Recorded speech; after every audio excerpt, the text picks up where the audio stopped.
Assalamualaikum warahmatullahi wabarakatuh.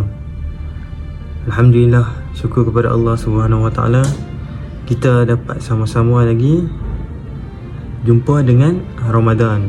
Aku nak share sikit pada hampa ni. Kat hampa ni aku ada buat satu projek ni lah. Kan aku masih lagi belajar lagi. Kan, belajar. Jom kita tengok.